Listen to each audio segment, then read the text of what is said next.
Hi hello నమస్తే welcome back to my channel. ఈరోజు మనం చెప్పుకునే కథ పేరు ఇలాంటి తీపి రోజు. ఈరోజు welcome back to my channel MMV Telugu channel. ఇక కథలోకి వెళ్ళిపోతే, శైనేశ్వరంబ భర్తకి సుఖాన్ని అందించటం కూడా సేవే నిషు అనునయించాడు వక్కులు. ఇప్పుడెవరు కాదన్నారు పతిదేవా, ఎప్పుడు కావాలనుకుంటే అప్పుడు సేవలు లభ్యమవుతున్నా ఈ మాటలు ఎందుకో ప్రశ్నించింది నిశాక్య. మీ సేవ అని చెప్పి భార్యమణులంతా నిరంతరం ఈ సేవలోనే మునిగి తేలాలని మీ ఉద్దేశమా అని అడిగింది. అలా అని కాదు, కానీ కాస్త నన్ను ఈ ఆదివారం నాడైనా పట్టించుకోమని నా వేడుకోలు అర్థింపుగా అన్నాడు వకుల్. కాదు వకుల్, ఈరోజు వృద్ధాశ్రమంలో మెడికల్ క్యాంపు, సహపంక్తి భోజనం కార్యక్రమాలు ఉన్నాయి, నేను తొందరగా వెళ్ళాలి అని అంది. వకుల్ ఇక ఏమీ మాట్లాడలేకపోయాడు. ఆమె అందాన్ని కాకుండా నిశాక్య చేసే సేవా కార్యక్రమాలని చూసే తనని అమితంగా ఇష్టపడ్డాడు వకుల్. తానెంతో ఐశ్వర్యవంతుల కుటుంబంలో పుట్టినా కానీ ఏమాత్రం బిడియపడకుండా, అహంకారానికి పోకుండా పరోపకారం చేయాలని తపన పడుతూ ఉంటుంది. ఆమె సౌందర్యానికి ఇది అదనపు అలంకారం అయింది. అవి ఆలోచిస్తూ లోపల సంతోషిస్తూనే అప్పటికీ సిద్ధమై ఉన్న నిశాక్యాన్ని సాగనంపాడు వకుల్. ఈ 64 కేజీల బరువున్న 24 క్యారెట్ల బంగారపు మేలిమి ముద్దను అసలేమైనా చేస్తున్నాడా వాడు? సల్మాన్ మాటలకు కొరకొరా చూసింది నిశాక్య. అవును నిసు, నిండు మనసుతో ప్రేమించిన నన్ను పెద్దల పేరు చెప్పి దూరం పెట్టావు. పెళ్లి చేసుకుని ఏం సుఖం అనుభవించావు? నలగని చీరలాగే శరీరము ఉంది అనేసి అన్నాడు. అందుకామె, నన్ను ప్రేమించినా కానీ ఏం లాభం ఇప్పుడు చెప్పు? నాకు పెళ్ళైందనే విషయం గుర్తులేదా నీకు? చిరాగ్గా అంది నిశాక్య. అయితే ప్రేమ చచ్చిపోతుందా నిషు? మన మధ్య ఉన్న ప్రేమ చచ్చిపోకూడదనే నా తాపత్రయం. చలం ఊరికనే చెప్పలేదు. దేహాలు ఉపయోగించకుండా హృదయాలతో ప్రేమ నిలుపుకోగల మనుషులు చాలా అరుదు అని సల్మాన్ ఆవేశంతో ఊగిపోసాగాడు. మరీ అన్యాయంగా మాట్లాడకు సల్మాన్. నేను ఇప్పుడు వేరొకరి భార్యని, ఆ సంగతి మర్చిపోతున్నావు. నిజమైన ప్రేమ ఎప్పుడూ ఇతరుల సౌఖ్యానికి ప్రయత్నిస్తుంది. ఆ సౌఖ్యం కోసం ఏ త్యాగాన్నైనా చేయటానికి వెనుతీయదు. సో గతం గతః. ఇప్పుడున్న పరిస్థితిని మనం గౌరవించాలి, అర్థం చేసుకోవాలి. మరీ ఇబ్బంది పెట్టకు ప్లీజ్. దాదాపుగా ప్రాధేయపడుతూ చెప్పాల్సింది చెప్పేసింది నిశాక్య. అందుకు సల్మాను, లేదు నిషా, నీ పరిస్థితిని చూసి జాలి పడుతున్నాను. సరే, నువ్వన్నట్లే గతం మర్చిపోదాం, వర్తమానంలోకే వద్దాం. ఒక్కరోజు నీ సమయం నాకు కావాలి, ఒకే ఒక్కరోజు. ఈసారి ప్రాధేయపడడం సల్మాన్ వంతైంది. నిండు 100 ఏళ్ళు కాకపోయినా 70 సంవత్సరాలు నువ్వు బతుకుతావనుకున్నా ఇప్పటికే నీ వయసు 30 సంవత్సరాలు. ఇక నీ దగ్గరున్న సమయం ఇంకా మిగిలింది 40 సంవత్సరాలు మాత్రమే. అంటే దాదాపు 480 నెలలు, అంటే 14,600 రోజులు. నేను వాటిలో నుండి ఒకే ఒక్క రోజుని నా కోసం కేటాయించమని అడుగుతున్నా. నా కోసం కేటాయించలేవా నిషు? కేవలం నీ పాత ప్రేమికుని కోసం, నీ క్లాస్మేట్ కోసం, నీ ప్రియమిత్రుని కోసం మిగిలిన 14,599 రోజులు నీ భర్త కోసమే ఉంచుకో. ఒకే ఒక్కరోజు నాకు అవకాశం ఇచ్చి చూడు. సల్మాన్ మాటలు తూటాల్లా సరాసరి ఆమె హృదయాన్ని తాకాయి. ఆమెకేం మాట్లాడాలో అర్థం కాలేదు. కాసేపు మౌనం రాజమేలింది అక్కడ. తర్వాత అతనితో ఆమె, నా అభిష్టం మేరకే నా భర్తకి కూడా తెలియకుండా మీతో ఒంటరిగానే వస్తాను. ఆ రోజు ఏం జరిగినా నా ఇష్టానికి వ్యతిరేకంగా జరిగితే నేను అంగీకరించను, ప్రత్యక్షంగా నొక్కి ఒక్కాణించింది నిషాక్య. దాంతో సల్మాన్ కళ్ళు ఆనందంతో మెరిశాయి. ఇదే ఆఖరిసారి. మరెప్పుడు నన్ను కలిసే ప్రయత్నం చేసినా ఒప్పుకోను సల్మాన్. ఆ విషయం మర్చిపోవద్దు, హెచ్చరిస్తూ చెప్పింది నిషాక్య. ఉదయం 8 గంటలైంది. హైదరాబాద్ నుండి విశాఖపట్నం వెళ్తున్న స్పైస్ జెట్ విమానంలో లగ్జరీ క్లాస్లో పక్కపక్క సీట్లలోనే కూర్చున్నారు సల్మాన్ మరియు నిషాక్య. అప్పుడు నిషాక్య మాట్లాడుతూ, నేను నీకు ఇస్తున్న 24 గంటల సమయం ఇప్పుడే మొదలైంది. ఒకరోజు పూర్తిగా నీతోనే ఉంటాను. రేపు ఇదే సమయానికి 24 గంటల గడువు ముగుస్తుంది అని చెప్పింది నిషాక్య సల్మాన్తో. ఆ మాటలతో సల్మాన్ తెల్లబోయి చూడసాగాడు. కొంత సమయానికి ఏదో ఒక వంకతో ఆమెను తాకటానికి ప్రయత్నించాడు. అందుకు ఆమె, సల్మాన్, ఇది బహిరంగ ప్రదేశం. ఇది నాకు నచ్చే విషయం కూడా కాదు. టచ్ మీ నాట్ ప్లీజ్ అని అంది. అంతే. ఆమె మాటలు అతనికి చెంప చెళ్ళుమనిపించాయి. చేష్టలుడిగి అలానే చూస్తూ ఉండిపోయాడు. ఇక విశాఖపట్నంలో ల్యాండ్ అయ్యాక క్యాబ్లో ఇద్దరు కలిసి ప్రయాణించసాగారు. బీచ్ రోడ్డుకి చేరుకోగానే చల్లని సముద్రపు గాలి శరీరాన్ని తాకుతుంటే మత్తు ఆవహించింది సల్మాన్కి. నిషాక్య ప్రతిస్పందన కోసం ఎదురు చూడసాగాడు. క్యాబు కాళీమాత మందిరానికి ఎదురుగా ఆగింది. ఆమెలో ఎటువంటి విపరీత భావనలు లేవు. అంతలోనే క్యాబ్ని వదిలి ఇసుక తిన్నెల వైపు పరిగెత్తసాగింది నిషాక్య. ఏదో తన ఉద్యోగ ధర్మంలా సముద్ర తీరంలోని ఇసుకలో పడున్న ఐస్ క్రీం పుల్లలు, ప్లాస్టిక్ కవర్లు, కాగితపు ముక్కలు ఏరటం మొదలుపెట్టి డస్ట్బిన్కి చేర్చసాగింది. సల్మాన్ అయోమయంగా చూశాడు.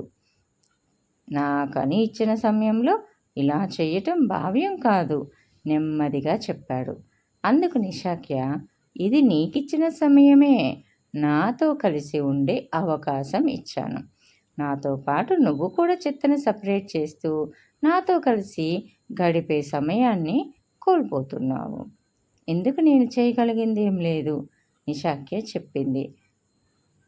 చెప్పింది కొంచెం అర్థమైపోయింది సల్మాన్కి. ఆమె అడుగులేస్తూ తాను కూడా ఇసుకలో నుండి చెత్తను వేరు చేయసాగాడు. అది చూసి చాలామంది సందర్శకులు సైతం ఆ పని చేయసాగారు. మధ్యాహ్నం అయ్యేసరికి చాలా భాగం శుభ్రమైంది. ఎండవేడికి తలోపక్క చెదిరిపోయారు అందరూ. అక్కడి నుండి నిషాక్య జాలరిపేట వద్దనున్న వీధి బాలల సంరక్షణ కేంద్రం దగ్గరికి చేరుకుంది. సల్మాన్ సైతం ఆమె వెంటే నడిచాడు. నిషాక్య అమ్మగారికి స్వాగతం మరియు పుట్టినరోజు శుభాకాంక్షలు. నిషాక్య ఛాయాచిత్రంతో అక్కడే వేలాడుతున్న బ్యానర్ని చూసి ఆశ్చర్యంతో కళ్ళెగరేశాడు సల్మాన్. నిషాక్య రాకతో అక్కడంతా సందడి నెలకొంది. అనాథ పేద వీధి బాలలంతా ఆమెను చుట్టుముట్టారు. అక్క అక్క అంటూ ఆప్యాయంగా ఆమె చెంత చేరారు. తమ కష్టాల్ని ఏకరువు పెట్టారు. వారి మధ్యనే బర్త్డే కేక్ని కట్ చేసింది నిషాక్య. మిఠాయిలు పంచింది. వారి సమస్యలను జాగ్రత్తగా వింది. వారితో ఫోటోలు దిగింది. ఆటలు ఆడింది. పాటలు పాడింది. వారందరితో కలిసి సహపంక్తి భోజనం చేసింది. ఇక సల్మాన్ కూడా వారితో జత కలవక తప్పలేదు.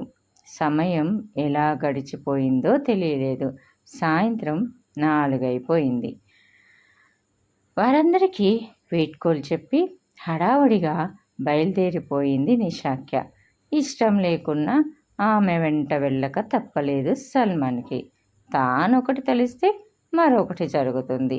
నిషాక్యాన్ని నిందించటానికి ఏమీ లేదు. తను చేస్తున్నవన్నీ మంచి పనులే అనుకుంటూ ఇక ఆమె వెంట వెళ్ళాడు. ఆమె కేంద్ర కారాగారం వద్దకు చేరుకోగానే నిషాక్యకు స్వాగతం పలికాడు రాజేషు. ఈ రాజేషు ఆ జైలు సంరక్షణాధికారి మాత్రమే కాదు, నిషాక్య పెద్దమ్మ కొడుకు కూడా. జైలు మధ్యలోనున్న ఓపెన్ థియేటర్ మహిళా ఖైదీలతో నిండిపోయి ఉంది. 10 నిమిషాలలో భరతనాట్యం దుస్తులలోకి మారిపోయింది నిషాక్య. తనకి నాట్యం అంటే అభిరుచే కాదు, నాట్యంలో మంచి ప్రవేశం కూడా ఉంది, మంచి గాత్రము ఉంది. సంగీత సాహిత్యాల మేళవింపుతో ప్రదర్శన నిరాటంకంగా, ఖైదీల ఆనందపు పరవళ్లతో, పరవశపు కేరింతలతో సరదాగా గడిచిపోయింది. నిషాక్య వైపు ఆదరాభిమానాల మేళవింపుతో ఆప్యాయంగా చూశారు అంతా. సల్మాన్ కళ్ళు సైతం ప్రేమగా వర్షించాయి కూడా. ఇక రాత్రి 8 అవుతుంది. కారులో తాను నిషాక్య మాత్రమే.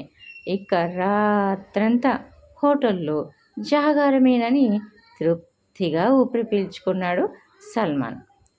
ఆ క్యాబు సరాసరి మానసిక రోగుల ఆసుపత్రి ముందు ఆగింది కారు. సల్మాన్ కోరిక సడలిపోతుంది. తానేదో ఊహించుకుంటుంటే ఇక్కడ మరేదో జరుగుతోంది అని బాధపడిపోయాడు. అప్పుడే నిషాక్య మాట్లాడుతూ, ఈ రాత్రికి నేనిక్కడే ఉండబోతున్నాను. కావాలి అనుకుంటే నువ్వు నాతో ఉండవచ్చును.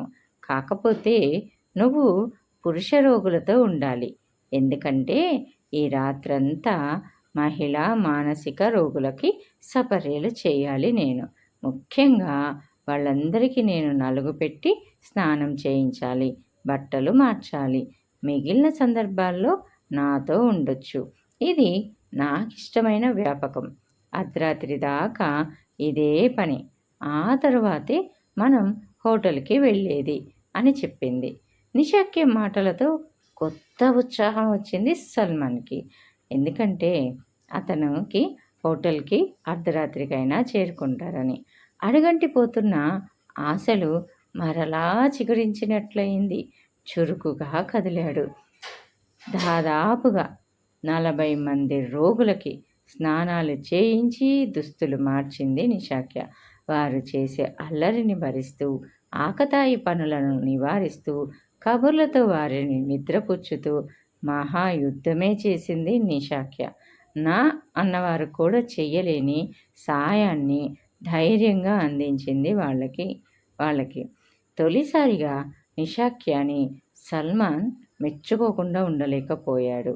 హోటల్కి చేరుకునేసరికి అర్ధరాత్రి దాటి 2 గంటలైంది. ఒకే గదిలో ఒకే మంచం పైన మేనువాల్చారు ఇద్దరు. సల్మాన్ ఎంతగా ప్రయత్నించినా నిద్రాదేవతను దూరం పెట్టలేకపోయాడు. ప్రయాణిక బడలిక, అలసిన శరీరం నిద్రలోకి జారిపోయింది. మెలకువ వచ్చి తుది ఆశతో పక్కన వెతుకుతున్న సల్మాన్ కళ్ళకి నిషాక్య కనిపించలేదు. అప్పటికే స్నానపానాదులు ముగించి చిలకపచ్చ రంగు చీరలో ముస్తాబై వచ్చింది ఆమె. ఎయిర్పోర్ట్కి వెళ్లాల్సిన సమయం దగ్గర పడుతుంది. ముభావంగానే బాత్రూంలోకి దూరాడు సల్మాన్. మెదడులో రకరకాల ఆలోచనలు సుళ్ళు తిరుగుతున్నాయి. ఈ గదిని దాటి బయటపడితే ఇక చెయ్యగలిగింది ఏమీ లేదు. ఇదే చిట్ట చివరి అవకాశం. దీన్ని వదులుకున్నామా అంతా కోల్పోయినట్లే అని ఆలోచిస్తూ గబగబా తయారైపోయాడు. అలా తయారయ్యి గది గడియను గట్టిగా బిగించి ఆమె వంక చూస్తూ, నిషు, ఇప్పటిదాకా నీ ఇష్ట ప్రకారమే అంతా జరిగింది. నువ్విచ్చిన 24 గంటలలో 20 గంటల సమయం ఇప్పటికే గడిచిపోయింది. కనీసం ఈ 1 గంటైనా నా ఇష్ట ప్రకారం నిన్ను అనుభవించే అవకాశం ఇవ్వు అని బెదిరింపు, అర్థింపు కొంచెం దౌర్జన్యంగానే నిలదీశాడు సల్మాన్. ఇది ఆమె ఊహించినది ఏమీ కాదు. అతని ఆలోచనల్లో మార్పు తీసుకువద్దామని ఇప్పటిదాకా నిషాక్య ప్రయత్నించింది. ఎందుకంటే చాలా సంస్కారం ఉన్న మనుష్యులే ఎంతో విచక్షణతో జీవితాన్ని చూడగల మేధావంతులే, మానవ స్వభావాన్ని అవపోసన పట్టిన పండితులే శ్రీ వ్యామోహంలో కాలు జారేటప్పటికీ కళ్ళు కనపడక గొలుసు విప్పేవాడి చెయ్యి కరిచే కుక్కలాగా ప్రవర్తిస్తారు. సల్మాన్ చేస్తున్నది ఇందుకు విరుద్ధంగా ఏమీ లేదు. స్త్రీ తన స్థానాన్నించి కదిలిందంటే స్వర్గానికన్నా వెడుతుంది, నరకానికన్నా వెడుతుంది. అప్పుడు ఆమె అతనితోటి, ఇప్పటికీ నువ్వు నా దేహాన్ని కోరుకుంటుంటే నేను చేయగలిగింది ఏమీ లేదు. ఇది నా మనసుకి ఇష్టం లేని పని. నిజంగా ప్రేమున్న వాళ్ళు చేయకూడని పని. నా శరీరమే కావాలనుకుంటే నీ ఇష్టం అంటూ బెడ్డుపై వాలిపోతూ కళ్ళు మూసుకుంది ఆమె. తన పని మరీ ఇంత సులువుగా జరిగిపోతుందని కానీ, తన కోరిక ఇంత తొందరగా నెరవేరుతుందని కానీ కనీసం ఊహించలేదు సల్మాన్. అతను నిషాక్యకి నిషా కలిగించేలా స్వర్గసుఖాన్ని చవి చూపించేందుకు సిద్ధమైపోయాడు. నిషాక్యేమో మరింత గట్టిగా కళ్ళు మూసుకుంది. ఇంత దాకా రావటమే తప్పు అనుకుంటూ హృదయం అంతా భర్తతోని జ్ఞాపకాల్ని నింపుకుంది. మనసులోనే వకులికి క్షమాపణలు చెప్పుకుంది. కళ్ళ నుండి నీరు కారిపోతుంది. సల్మాన్ కళ్ళు ఆమె కన్నీళ్లను గమనించలేకపోలేదు. ఆమెకు ఇష్టం లేని పని, ఆమెను జీవితకాలం మానసిక సంఘర్షణకు గురి చేసే పని తాను చేస్తున్నానని ఇప్పుడిప్పుడే తెలిసొస్తుంది అతనికి. ప్రేమ పేరుతో వంచటమే కదా ఇది. సల్మాన్లో అంతర్మదనం మొదలైంది. కానీ హృదయమంతా ఆమెలోని సాంగత్యాన్నే కోరుకుంటుంది. ఆమె అందమైన శరీరాన్ని అనుభవించే అవకాశాన్ని వదులుకోవద్దని మనసు మహారం చేస్తుంది. నిషాక్య కళ్ళు మూసుకొనే ఉంది. సల్మాన్లో రగులుతున్న ఘర్షణ, ప్రజ్వరిల్లుతున్న కోరిక, పరస్పరం ఢీకొట్టుకుంటున్న వైనాన్ని ఆమె పసిగట్టలేకపోతుంది. ఆమెను చూడగానే బంగారంలా మెరుస్తున్న శరీరం, తీర్చిదిద్దినట్లు ఉన్న అవయవ సౌష్ఠవంకి బదులు ఎందుకనో ఆమె మకరందం లాంటి మనసు, తనలో దాగి ఉన్న సాటివారికి సాయం చేయాలనే గొప్ప హృదయం ఇప్పుడు సల్మాన్కి జ్ఞప్తికి వస్తున్నాయి. ఒకే ఒక్కసారి ఆమెను అనుభవించాలని, ఆమె శరీరాన్ని సంపూర్ణంగా ఆక్రమించేయాలని ఎన్నాళ్ల నుండో తాను కంటున్న కలలన్నీ సాకారమయ్యే క్షణంలో విచిత్రంగా తన కాళ్ళు సన్నగా వణుకుతున్నాయి. నిరభ్యంతరంగా ఆమె తన శరీరాన్ని అప్పగించేసినా కానీ ఆశ్చర్యంగా తన మనసే తనని వెనక్కి లాగుతుంది. సరిగ్గా అప్పుడే హోటల్ రూమ్లో ఉన్న ఫోన్ రింగ్ అయింది. కళ్ళు తెరిచి ఫోన్ ఎత్తింది నిషాక్య. అవతల పక్క నుంచి, మేడం, రూమ్ చెక్అవుట్ టైం అయింది. మీరు కంటిన్యూ చేస్తారా లేదా వికెట్ చేస్తారా? ఏ విషయం కన్ఫర్మ్ చేయండి అని రిసెప్షన్ నుండి ఫోను. అందుకు నిషాక్య చెప్తాను అంటూ ఫోన్ పెట్టేసింది. తాను చేస్తున్నది తప్పు. నిప్పులాంటి ఒక వ్యక్తిత్వాన్ని నీళ్లతో తడిపేస్తున్నాడు. పరాయి పురుషుడి భార్య అని హ్రస్వదృష్టితో స్నేహం ముసుగులో చెరిపేస్తున్నాడు. తాను ముమ్మూర్తుల ఓ సేవామూర్తిని, నిష్కలంక స్త్రీని తన అజ్ఞానంతో అపవిత్రం చేస్తూ మలినపరుస్తున్నాడు. సల్మాన్కి జ్ఞానోదయమైంది. తాను చేస్తున్నది క్షమించరాని తప్పని అర్థమవుతుంది. ఆమెను ఈ గడిచిన రోజంతా ఎంతగా బాధ పెట్టాడో, ఆమె మరింతగా వేదనకి గురై ఉంటుందో తలుచుకుంటుంటే దుఃఖం ముంచుకొచ్చింది. నన్ను క్షమించు. నా అవివేకంతో నిన్ను క్షోభకి గురి చేశాను. నీ ప్రేమను కాక నీ శరీరాన్ని కోరుకున్నాను. నీతో గడిపిన ఒక్క రోజులోనే కాస్తంత సమయమే నన్నెంతో మార్చింది. నువ్వు ఎల్లప్పుడూ కొబ్బరి నీళ్ళంత స్వచ్ఛంగానే ఉండాలి నిషు అని అంటూ ఆమెకి చెప్పాడు. నిషాక్యకంత ఆశ్చర్యంగానూ ఆనందంగానూ ఉంది. తన కళ్ళని తానే నమ్మలేకపోతుంది. ఇంతలోనే అంత మార్పా? సంతోషంతో ఎగిరి గంతులేయాలనిపిస్తుంది. ఉత్సాహంతో, ఉద్వేగంతో రెస్టారెంట్లో 100 ఫుడ్ ప్యాకెట్లు పార్సిల్ కట్టించింది. ఇడ్లీ, దోశ, వడ, ఉప్మా ఏవి సిద్ధంగా ఉంటే అవి. కారు ఎయిర్పోర్ట్కి బయలుదేరింది. వెళ్ళేదారంతా పండగ వాతావరణం కనిపించింది. దారి పక్కన ముసలివాళ్ళు, దివ్యాంగులు, పేద పిల్లలు, భిక్షగాళ్ళు, ప్రతి ఒక్కరికి ఒక ప్యాకెట్. వాళ్ళందరికీ ఒకరోజు ఉదయపు ఆకలి తీర్చగలిగాననే తీయని తృప్తి. కారు ఆగుతుంది, కదులుతుంది. పోటీ పడుతూ ప్యాకెట్లు పంచుతున్నాడు సల్మాన్ కూడా. ఆ సంతృప్తి చాలా గొప్పగా ఉంది. వారి కళ్ళల్లోని ఆనందం మరెంతో ఉన్నతంగా ఉంది. ఈ సంతృప్తి చాలా గర్వంగా ఉంది.